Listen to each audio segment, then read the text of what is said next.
Welcome to Food Rebels. This is the podcast that brings you brands, chefs and live on-air tastings, a show dedicated to the more rebellious side of the food world. And we celebrate people who challenge the status quo. And have we got a show for you today?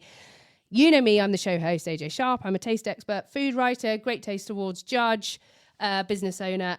And with me in the studio, I've got producer Georgie Parsons. Welcome back, Georgie. Thanks for having me back.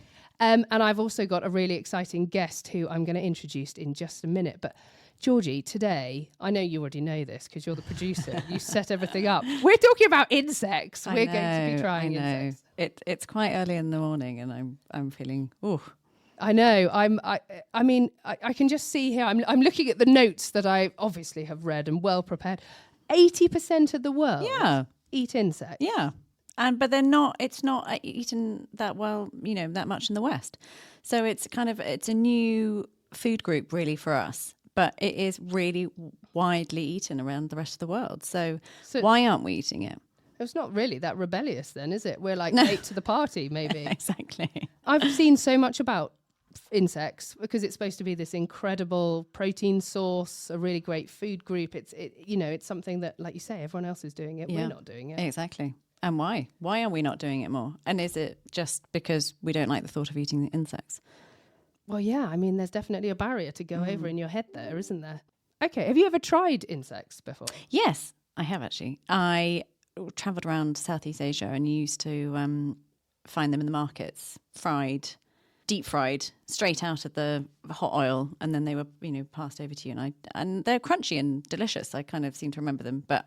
Where were you when you tried that? I'm just trying to think. I think it was in Thailand, actually. Okay. Street food kind of vibe. I'm sure I have tried them at some point. It's the kind of thing.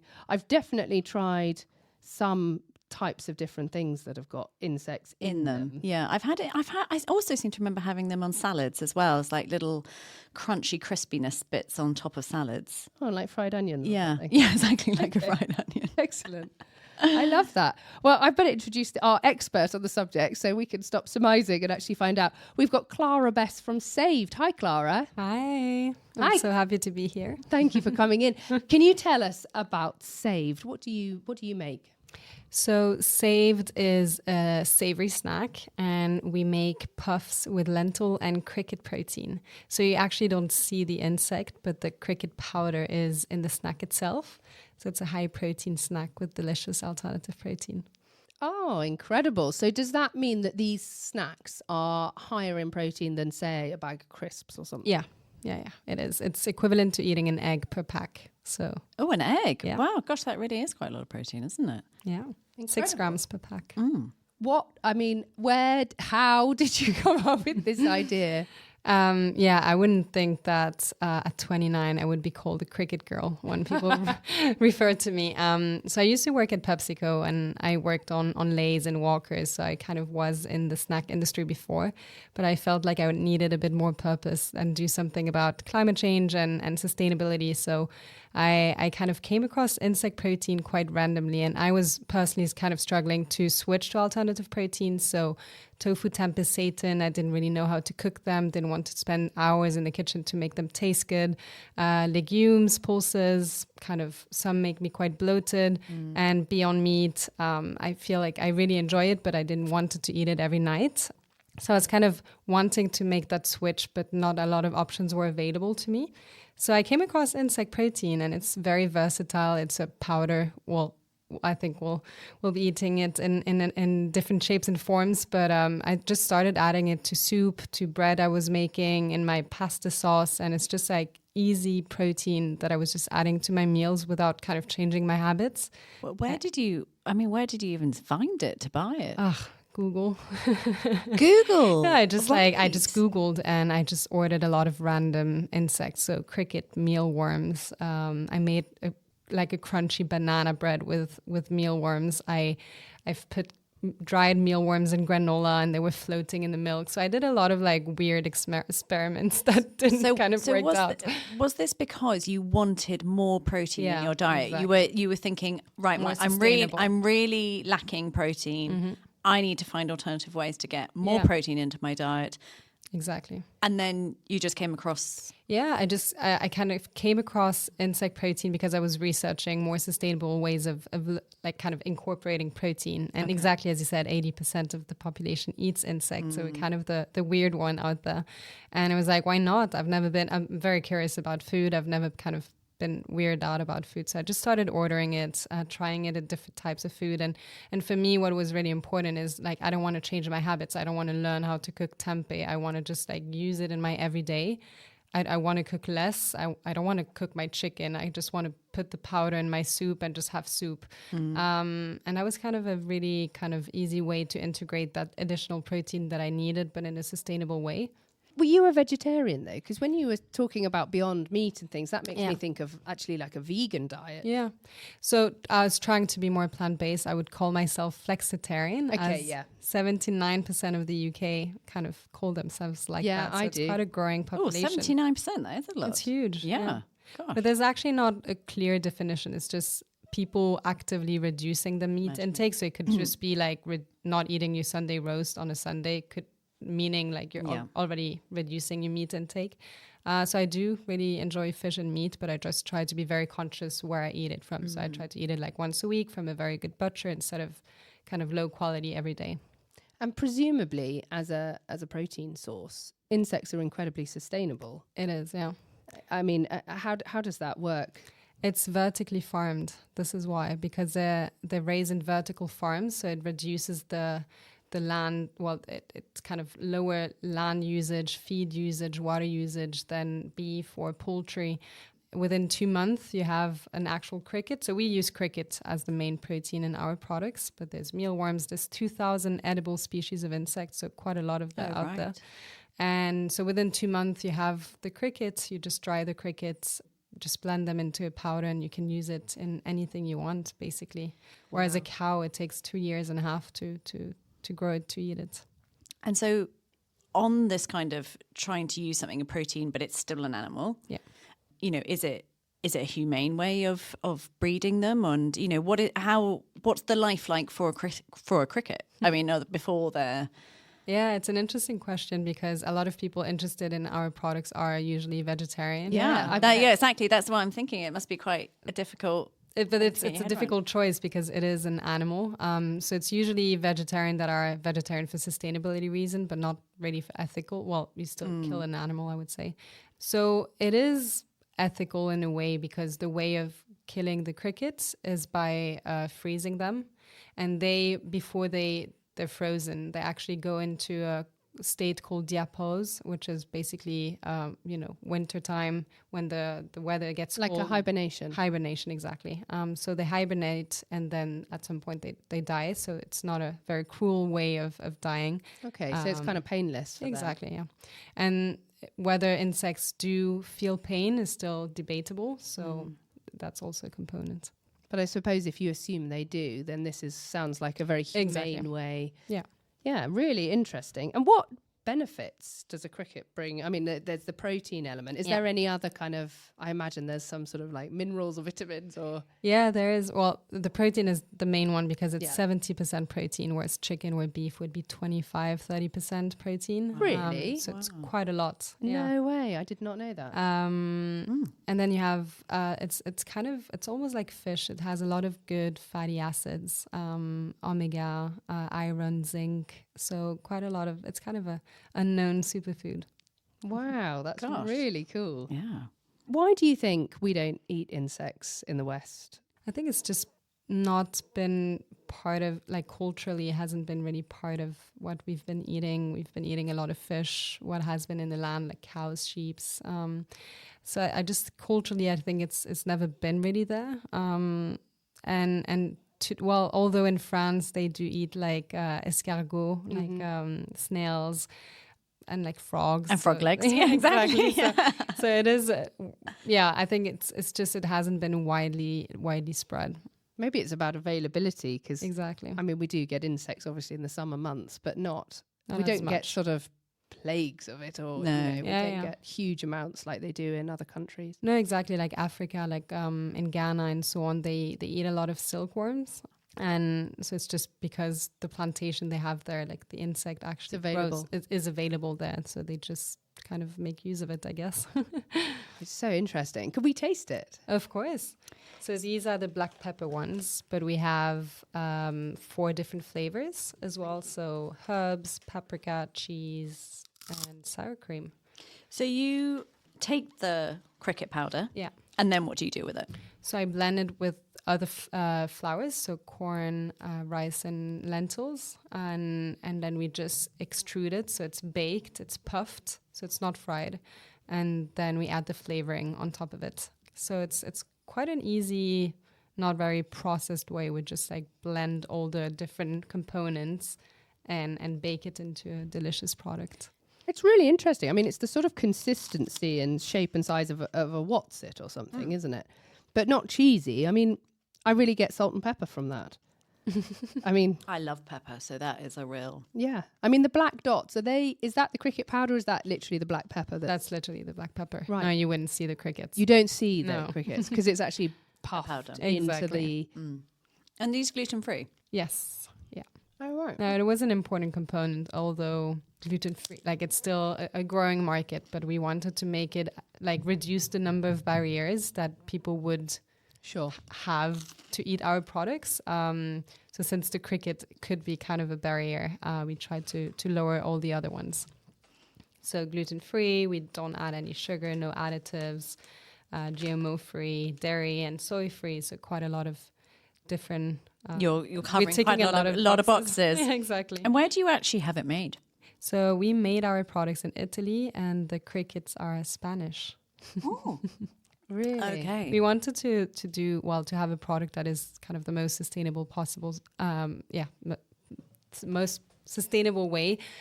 So the biggest cricket farms are in Asia, but I feel like flying the crickets from like around the world wouldn't really make a lot of sense if you're trying to make a sustainable product. So how big is cricket farming in Spain? Not that big. There's like the cricket farming business in Europe is still very fragmented and a lot of small farms. So I think in Spain it's the only farm. There's quite a bit in Netherlands. The biggest insect farm, but for aquaculture and pet food is mealworms, and it's called Insect in France. That's the biggest in the world. Yeah, because I have seen it in cat food. Yeah. So there's quite big. there's a big a brand that does only insect based cat food, Oh, interesting. which I've seen. Quite niche. But it's the same thing because your animals eat obviously mainly only really protein, so it's using just another protein source rather than a chicken or a More sustainable version. more sustainable version. It's a bigger market actually, like than the human food one. The I pet can- food yeah, I market, can it's imagine. huge. Yeah. And people there has been a law in France to prohibit. Thank you. People to give plant-based food to their pets because that's like it's a growing thing it's kind of a trend for humans, and people start putting it on their cats and dogs, but they need meat. They're carnivores, so there has been a law that Really? you A can't law? feed plant-based. No. Well, which makes sense. So like insect makes complete sense because they're the most sustainable kind of way of feeding your pets. Interesting that they had to put a law in place though, because Because people don't think really about it. They're just Yeah. like, oh, I'm plant-based. I'll just feed my dog plant-based food. The but that's dogs just are not good. becoming really malnourished Exactly. and unwell. Yeah, I was Wow. reading an article actually my dad sent to me about how unenvironmentally friendly it is to have animals. It was really like worrying. I can't get rid of my puppy. I know. I was like, because I have a dog, 2 cats, and I do agree. We feed them a lot of meat, So it is suddenly realizing how unsustainable having animals is. But maybe with this crickets and the insects, we should be switching over more to Maybe meals that's a like better that. way. Yeah. So talk to us about the EU and the regulations that are there with crickets and stuff, and what the issues are. So just for the listeners, so they understand what we're talking about, insects are a novel food. So novel food is all foods introduced in Europe including the UK, after 97. So, for example, chia seeds were a novel food. It wasn't widely consumed before 1997. So what you have to do is, well, insect as well. So you have to apply. So we had to send an application for cricket, like the species of cricket, which is Acheta domesticus, or chia seeds, whatever, hasn't been consumed widely before. And then the EFSA, so the Food Standard Agency, would kind of review the application with all the evidence. You have to, it's quite lengthy, and then hopefully get approved. So in Europe, the cricket has been approved. In the UK, since Brexit happened, they kind of created that new Food Standard Agency. So they had to create that new process. So we, as part of a group of edible insect association, we've submitted application for the relevant species to be consumed. So you had to do 2 separate different applications exactly. for it now. Yeah. And what percentage, do you know what percentage you have to be to stop being a novel food? As in, like, how much people have to, I mean, obviously chia seeds are huge now. So yeah, I'm presuming they're off the... Well, they have been approved. So no. Oh, so once they're approved, then you get off the... Yeah, exactly. There's no like percentage per se. I think it's just like if it has been consumed before. But I don't know specifically. Because we've also got some products here from NutriBug, which were sent in to us, which are various different flavours of crickets. Now, these are actually whole crickets rather than a powdered cricket, but they're just flavoured. So shall we have a taste of some of these? How do you feel about them? What is this one called? A coconut cricket? This is a coconut cricket. And wow, and it looks like you can see the whole cricket body here. Yeah. You can see the head and the body and the legs, and it looks like it's in a sort of cocoon, which I suspect is the sort of flavour. gosh, you really can see the eyes on it, can't you? Yeah, it's looking at me. Do I have to? So there's sesame seeds on top of it as well. Oh, is that the sesame seeds? Yeah. Okay. Oh, it's sweet. Oh, it's very crunchy and very sweet. I wasn't expecting that at all. I was expecting it to feel more like an insect when I bit into it. I didn't feel like an insect at all. No, I it could have doesn't. that on top of my yogurt. Yeah. Yeah. Very With the granola. coconutty. Yeah. There's a kind of a granola vibe. There is a granola vibe. Actually, it's quite pleasant. Much more pleasant than I thought it was There's going gonna to be. be. I really did not want I to think put it's that the in my mouth. eyes that are slightly off-putting. Yeah. And then we've also got silkworms, which is what we were just talking about. Oh wow. Okay. Fried silkworms. What is this flavour? It looks like a lemon. Chili and lime. Chili and lime. Okay. Chili and lime silkworms. So these silkworms are longer. They again have got some kind of batter coating to them. They look a bit more like a centipede, like a Caterpillar. caterpillar. It That's looks the word. like a caterpillar. Yeah. Well, it sort of is, isn't it? Oh, that's it is really spicy. good. Oh, that's nice. It's quite It's actually I've bitten it Oily a in bit. half, and it's actually quite hollow. It's like the whole of the Oh, yeah. inside has Gone. disappeared in the deep fried process. And the outside try another looks, one? yeah, it is quite good. looks like a tempura sort of It's tempura. That's it. batter coating. So these are actually from Thailand. They NutriBug bought a production facility in Thailand and do all the drying, roasting, and processing of it over there, and then they export around the world. Actually, US, Japan, Europe, and Australia. So A peanut alternative made using roasted mung beans and high protein cricket powder. yeah, Wow. and these ones are chocolate covered ones. Okay. Crickets or Yeah, crickets, chocolate covered crickets. So this could be Oh wow. like a piece of corn or something. I mean, it's just looks like a little blob of chocolate here. With a crunchy centre. I mean, it's rather delicious. It could be. But that's a good thing about crickets, or I think, well, I haven't tried all the 2,000 edible insects, but it's quite versatile. Like, it doesn't really taste much. It doesn't taste of much, does it? But that's interesting because, all these products here, Clara, what you were talking about, just adding protein, just getting some extra protein into you. All these ones here, I can think, great, quick snack with a hummus or, with your saved Yeah, these saved crisps. Crisps. Are brilliant. And then these kind of, the actual cricket kind of things, you know, the coconut one, as I was just saying, on top of your breakfast, a quick chocolate snack.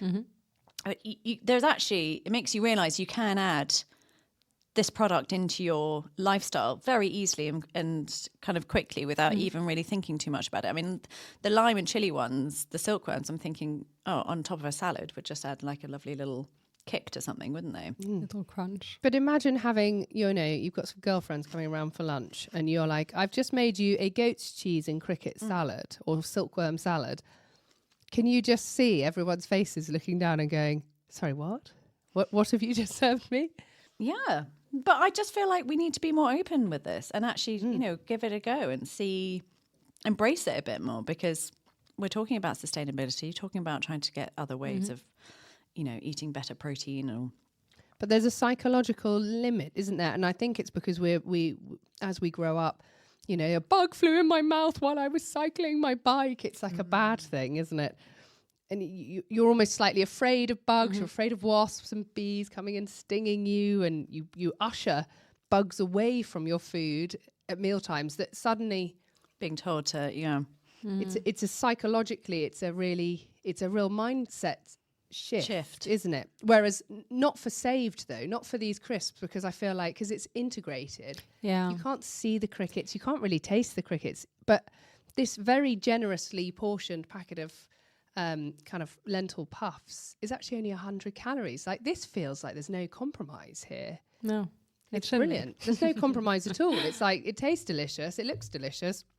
And to be honest, you could serve that. Nobody would ever know about it. And that's the thing. I think, well, we've sampled to a lot of people last year, even this year, because it's a product that needs to be tried. I think people have, exactly as you said, that first kind of, there's insect, I'm not sure. But 99 of people trying our products really love them. And it's just that first mental barrier. But once you eat it, it's fine.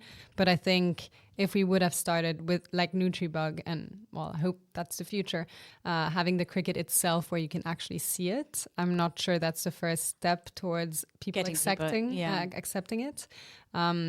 Because people say like, if I don't see it, it's actually fine. If I would have seen like eyes or legs, that would have been a bit too much. So perhaps like there's different stages to that acceptance. I think so. I think we start with your saved crisps, because I remember, meeting you at a trade fair or something and going to try these crisps and thinking, and it felt like a big thing to try them. And then, of course, they're delicious. And then I remember leaving with a bag of, is it your sour cream and chive? Sour cream and onion. Sour cream and onion. And eating them on the train on the way home, being like, in my head going, I'm eating crickets, but really enjoying this packet of crisps that I really needed at that moment in time. And it was delicious. But I can see that feels very easy to accept. I could have that with a glass of wine. I could serve that at a dinner party. You could put those on your salad. This feels like a bigger jump for me. This feels like a much more of a conversation topic, wowie moment of, there's NutriBugs. There's literally bugs in my salad. Yeah, I think that would be for more adventurous eaters. Or maybe we need to just actually get our children onto it. Yeah. You know, these things are from normalizing things. Yeah. So it's coming, isn't it? This is, I mean, if you ever been to the small holding at Kilndown, it's a really brilliant chef called Will Devlin. I think they've got a green Michelin star there. They do an acre menu there, and it's absolutely beautiful food. And I remember going and having a scallop or something with wood ants. And that was quite a moment of going, oh, right, there's wood ants on top of my food. How are they feeling cooked? I don't know how they were cooked, but they were spicy, really spicy. They added a real kick to the dish, and they were delicious. Well, actually, funny you should say that, because NutriBug are now doing vodka and a scorpion vodka and an ant gin, because apparently ants give a delicious citrus flavour. Oh, really? Yeah. So I think we should try that on sometime. Well, I think we had we're having, well, now not anymore because people are becoming more aware of it, but apparently Campari, the red color, was based on insect, and insect were used a lot for colouring. Oh yeah, beetles, don't they make the red? Yeah. Or is that purple? I can't remember. There's something around it. Yeah. Yeah. And it's interesting because it's been around us for years, but it's just like if you don't think about it, like it's not a big deal. But when you actually point it out, or like Haribo's, it has like pork gelatin, but then no one really cares. But it's actually, when you think about it, not very appealing or appetizing, but people eat it anyway. So if the end product is delicious, like why would it matter so much? And then let's talk about the pricing of protein powders, because I know that there's an issue with the cricket powder because of its expense, and that there are other cheaper protein powders. And this is a real issue for the industry of trying to use cricket protein powder, because it's not competing. Yeah. No, 100%. So to give you an example, so in the plant-based proteins, pea protein is widely used, and it's approximately like £10 a kilo from my last kind of benchmarking. And cricket protein in Europe, I think if you get it from Thailand, it would be cheaper, but it's £30 per kilo. So it does have quite an impact. And what we're struggling with is kind of our products are sold at a premium. We try to make it as competitive as possible. Like our packs of like 25 grams are $1.69, so it's not £3. It's still kind of like affordable. But it's kind of explaining why would I pay more for cricket protein, insect protein, when it's not something that has been associated to luxury, or it's not I'm selling lentils with caviar and people would expect to pay £3. Like insect protein is like there's a lot of crickets or insect out there. Why would I pay so much for something like this? So it's like that consumer education is big. And what do you think will bring down the price? Like, how do you demand? I think the more demand for those products, the more supply and economies of scale. But $1.69 seems like a reason. It doesn't seem like a crazy amount when you think about the amount of protein you're getting there. Yeah. Only 100 calories for a bag that's got a lot of, there's a lot of puffs you get in that bag. It feels like a lovely thing. What? But we're trying to, because we're trying to lower the price, to have that price barrier not being an issue too much. Although for some it is, when you compare it to a Walker bag, like it's £1 for the same portion, so it's still kind of at a premium. We're not a Walker's, like it has a lot of more benefits to it. Margins are tight, and we're trying to drive volumes to kind of get people educated about our products, and really the price not being a barrier. Yeah, no, that makes complete sense. That is absolutely fascinating. Thank you so much for coming in, Clara. Of course. Oh, where can we buy your products? Let's just ask. Online, Amazon, and if you're in London and you fancy some pokeballs, we're listed with Honey Poke. So for the London listeners, please head there. Brilliant. Otherwise, go to Amazon. That sounds fantastic. And NutriBug, where can they be bought? From NutriBug.com. NutriBug.com. Brilliant. Yeah. Sadly, we come to the end of the show, but thank you so much for coming on, Clara, from Saved. Have a look for them. And if you look at our website, we'll make sure we've got links and things to your website so everyone can find you. And thank you very much to Georgie for coming in. You've been listening to Food Rebels, which is available on radio stations around the UK. You can also listen on Apple Podcasts, Spotify, Audible. And please remember to subscribe and rate us. It really makes a huge difference to our podcast, or follow, or whatever the button is on yours. We're also on Instagram at @food_rebels. So give us a follow. And if you'd like to come on our show, send us a DM. Thanks for joining us. Make sure you taste the rebellion.